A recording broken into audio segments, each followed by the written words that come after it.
এবার যে খবরে নজর, নিজের নামের বানান ভুল, হিয়ারিং নোটিশ পেলেন খোদ বিএলও, চাঞ্চল্য ছড়ালো বীরভূমে। শুরু হলো রাজনৈতিক চর্চা।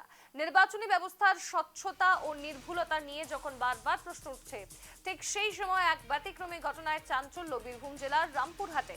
নিজের নামের বানান সংক্রান্ত ত্রুটির অভিযোগে নির্বাচন কমিশনের তরফ থেকে হিয়ারিং নোটিশ পেলেন খোদ এক বুথ লেভেল অফিসার বা বিএলও। ঘটনাকে কেন্দ্র করে ইতিমধ্যে এলাকায় শুরু হয়েছে তীব্র রাজনৈতিক চর্চা।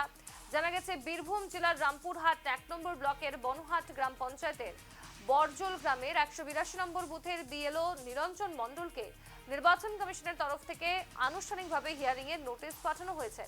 নোটিশে উল্লেখ করা হয়েছে সরকারি নথিতে তার নামের বানানে ত্রুটি রয়েছে, সেই কারণেই তাকে হিয়ারিং এর জন্য তলব করা হয় বলে নির্বাচন কমিশন সূত্রে জানা গেছে। আমার নাম নিরঞ্জন মণ্ডল। আমি বেলপাহাড়ি প্রাথমিক বিদ্যালয়ের একজন সহশিক্ষক এবং আমি ১৮২ নম্বর পার্টে রামপুরহাট বিধানসভার অন্তর্গত একজন বিএলও। ফর্ম ডিস্ট্রিবিউশন করার সময় আমরা যারা বিএলও ছিলাম, বিশেষ করে আমার ক্ষেত্রে ফোন করে সমস্ত রিকোয়ার্ড ডকুমেন্টস ইনফরমেশন আমাদের চাওয়া হয়েছিল। আমরা সেগুলো যথারীতি প্রোভাইড করেছিলাম। তারপরেও হঠাৎ গতকালকে দেখছি হিয়ারিংয়ের নোটিশ আমার নামে ইস্যু হয়েছে। যদিও অ্যাপে দেখেও ছিলাম, আমি সেগুলো প্রশ্নও করেছিলাম, তো তারপরেও দেখছি চলে এসেছে। আগামী ১৭ তারিখে তার হিয়ারিং শিডিউল করেছে আমার বিদ্যালয়ে, সেখানেই আমাকে রিকোয়ার্ড ডকুমেন্টস প্রোভাইড করতে হবে। আমরা শুনলাম কি বলছেন বিএলও নিজেই। এবার সরাসরি চলে যাব, আমাদের প্রতিনিধি শুভদীপ প্রামাণিক আমাদের সঙ্গে যুক্ত হয়েছে। শুভদীপ, একদিকে বাংলায় এসআইআর এর পরেই কিন্তু দেখা যাচ্ছে বিভিন্ন ধরনের ঘটনা সামনে আসছে, কিন্তু এবার নোটিশ পেলেন খোদ বিএলওই, যা নিয়ে এবার চাঞ্চল্যের সৃষ্টি হয়েছে বীরভূমে। জানাও বিস্তারিত। স্বর্ণালী, একদমই তুমি যেমনটা বললে যে এবার বিএলও তিনি কিন্তু খোদ এবার ডাক পেয়েছেন এসআইআর শুনানিতে।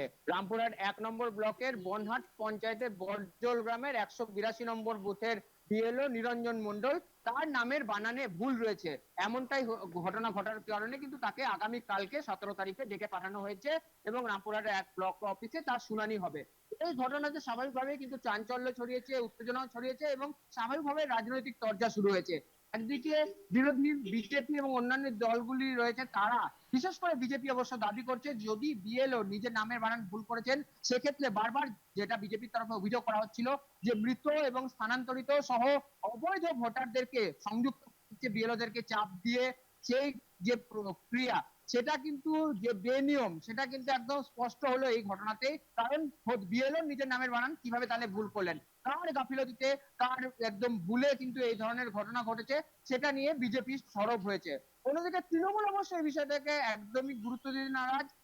বারবার যেটা জানিয়ে এসেছিল এসআইআর প্রক্রিয়া ঘোষণা হওয়ার সময় থেকে, যে এসআইআর এর মাধ্যমে মানুষকে শুধুমাত্র হয়রানি করা হচ্ছে এবং সেই হয়রানি থেকে বাদ যাচ্ছে না বৃদ্ধজন থেকে শুরু করে গুণীজনী ব্যক্তিরা, এবং বিএলও এবার শুনানিতে ডাক পেলেন। স্বাভাবিকভাবে এসআইআর এর যে প্রক্রিয়া তা ত্রুটি সম্পন্ন, সেই বিষয়টি কিন্তু স্পষ্ট করছে তৃণমূলের তরফে দাবি করা হচ্ছে। এবং এই ঘটনাতে স্বাভাবিকভাবেই চাঞ্চল্য উত্তেজনা ছড়িয়েছে রামপুরহাটে। আমরা দেখেছিলাম যে এই শুনানিকে কেন্দ্র করে বারবার কিন্তু বিভিন্ন ধরনের মন্তব্য রাজনৈতিকভাবে ব্যক্তিগতভাবে কিন্তু উঠে এসেছিল। অনেক সাধারণ মানুষ থেকে শুরু করে বিশিষ্ট ব্যক্তিরা, যেমন আমরা দেখেছি অমর্ত্য সেনের নাম, বাবা মায়ের সঙ্গে তার বয়সের ১৫ বছরের কম গ্যাপ থাকার কারণে কিন্তু তাকে ডেকে পাঠানো হয়েছিল।